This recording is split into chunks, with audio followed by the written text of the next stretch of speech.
that direction if it's best for us, because we have not proven to be effective enough to be what I would call a stable offense, if you will. I don't care about yards. I don't care about all the other stuff other than just a functioning offense that allows us to win Big Ten games. And the game changes when you walk into the Big Ten. We all know that, and we understand that. So if that means we have to adapt the offensive system and the scheme this year to help ourselves as a football team, to have both of those schemes I'm talking about, because we are different than we were a year ago.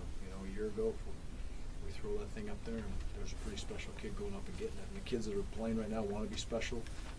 We've got to get better at it. We're excited to help them get there. How much did poor field position slow the offense down? Yeah, it was important today. Their guy did a great job of punting the ball and downing it down in that position. And there was numerous times when we ended up getting backed up, and it's a long field to go. The key there is they moved the ball successfully on us, and that was a good offensive performance for Northwestern and a poor defensive performance by the University of Wisconsin. So I take responsibility for that one, but their punter punted the ball nicely.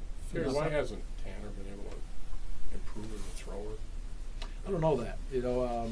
I think that today there was a lot of conflicted areas when we sit back. I got to sit back and look at the film, but there was a lot of hits that were taken when that ball was leaving. And same thing for Joel when he was back there. The pocket presence has got to obviously improve for Tanner in those situations. And again, does the offense fit him the best as we move forward? What does fit him best if he's going to get back there and throw the football? So, he threw a couple balls that were decent. Sound like a broken record. He'd like to have a couple of them back, obviously, and he got hit a few times. So, if we're going to get out there and tip balls for picks, contested balls that they end up continually knocking out of our hands, it's going to be very tough sledding to throw the football. Gary, you mentioned Northwestern's offense and a subpar day for your defense.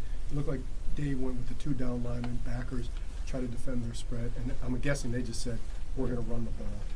Was that the philosophical choice there? Well, we never had a scheme where there was only two defensive linemen in there. Now, Vince Beagle was a defensive end this week. Correct. So Vinny was, we played him instead of so I could see where you guys are coming from saying there's just two D linemen, but Vinny was, in the Peso package, he was a defensive end. That's why you saw him a lot of times come in and play where the defensive end usually plays in a B gap, or Jesse. They were both playing that position this week. You mentioned Joel took the top off the defense a little bit in the second half, but overall, how would you assess his second half given that he hadn't played a game? It was good to see. I thought probably the most impressive play for me that Joel made was his ability when he went through his reads and there was nothing there and he dumped the ball out to Corey. That was a nice play, and he felt in control. A couple of times that clock's going down to 3-2-1-0, and I'm looking to call timeout, and his presence was there to get the ball snapped. So I was proud of the way that he got in there and played, and I'm excited to again get back out to practice and move forward with this offense and do my part to try to help him get better. What was he trying to do on the interception in the end zone? I couldn't see it. I got asked that question on the radio. I couldn't see it from my vantage point on the field, and then I could not see it on the Jumbotron. So my vision of that was completely blocked. So I have to see that on the film. With Vince at that end, do you think they were able to take advantage of some things with the run game better than you anticipated? Not because of Vince and Jesse's position change. Absolutely not. We did not tackle well.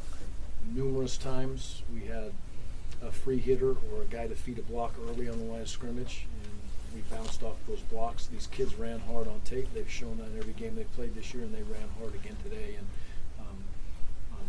I'm guessing now, but it appeared to me without seeing the tape that's the worst tackling game we've had this season. Coach, could we get injury updates on Trotter and Galden and talk about how difficult that made it for your defense with those two out? Losing Marcus was a huge blow. So he's in every one of those packages, and he's played very, very well, and he went out so quickly. And Michael comes in and Leon comes in to do their part, but it limited us a little bit by call. It didn't stop the defense by any stretch of the imagination, but it did limit us a little bit in some different calls that we had, and they're good football players. Who was the other one? Galden. Oh, Devin? Yeah. Well, this was the game when Devin was starting, so Devin was in those positions to come out and start in the peso package for us, much like we did with Vinny, and so he was in there right out of the gate. And, so he was lost. Moose had to come back in at some point. We put Derek Tyndall out there. Derek got an ankle, so we had to take Derek out and then move Moose back in because Darius had to move the outside to the other corner. So it was some musical chairs there. But look, it's college football. That happens. Gary, you said you believe in this team. I'm guessing that was a big part of your message afterward. I mean, it is a relatively young team. Do you think that message is going to, do you think they believe in themselves? Is that going to be something that you're going to have to work extra hard to convince them of? I think they believe in themselves, and I think when you're youthful and you're in these situations, there's a lot that comes to mind for me as a head coach. And the first thing is there's guys in that room that have been in these battles before and been in this situation. There's guys that haven't been at this level. So you, as much as you want to look at them and say they're all one as a team, you got to make sure that you push the buttons as the best you can to help them succeed. And I think they'll handle it well. The leadership on this team has been very good. I believe it was good even after the game tonight. So they understand this is we're 0-1 in the Big Ten. We're not 0-4 or 0-3 in the Big Ten. We're 0-1. Those guys we just played, Northwestern, are 2-0. They got a tough schedule ahead of them, and it'll all work out if we take care of our business. But I do believe in them, and I think do they believe in themselves? My answer to that question would be I believe so. Are you going to move forward with Joel, or is that an open competition in practice? Well, like I said, I think I answered that earlier with the situation of we're going to adjust and adapt the offense with the ability to know that we have two quarterbacks with a little bit different skill set, but it would appear to me that for our offense to move in the direction that we want it to move this year with the kids we have, we may be in a position to use both those quarterbacks because we are a different football team than we were a year ago, and you have to adjust and adapt every single year. And I hope I explained that good enough earlier to let you get an idea of that. Gary, what does it say when you have a running back who rushed for 259 yards and only scored 14 points? It tells me that we're getting big plays out of Melvin, but you're always going to get big plays out of Melvin, and we're inconsistent on offense, period. Defensively, you have to get turnovers and look like you had a couple of chances early, but you left them on the field.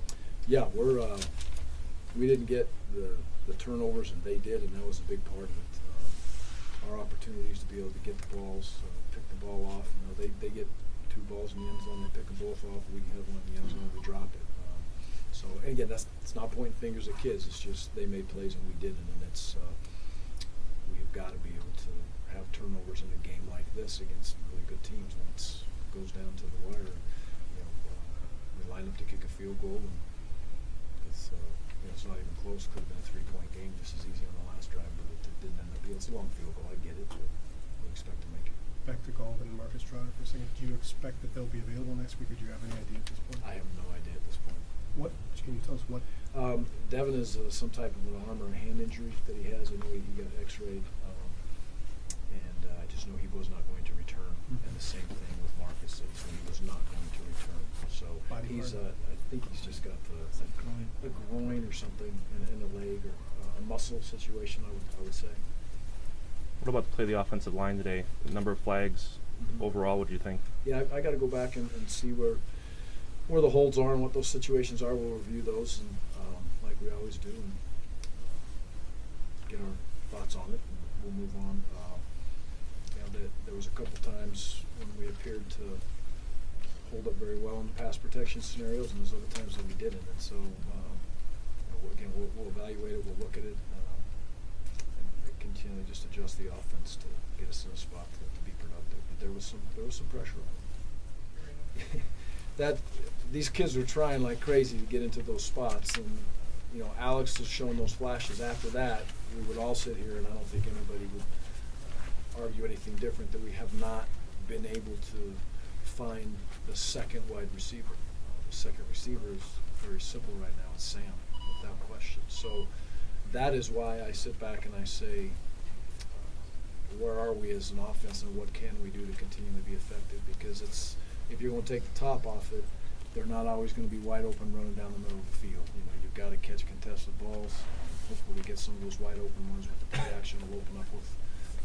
throw the ball better, but we've got to get more. We just got to get more play out of the wide receivers. And kids are trying, but we got to help them get there as coaches also. Anything else for Coach?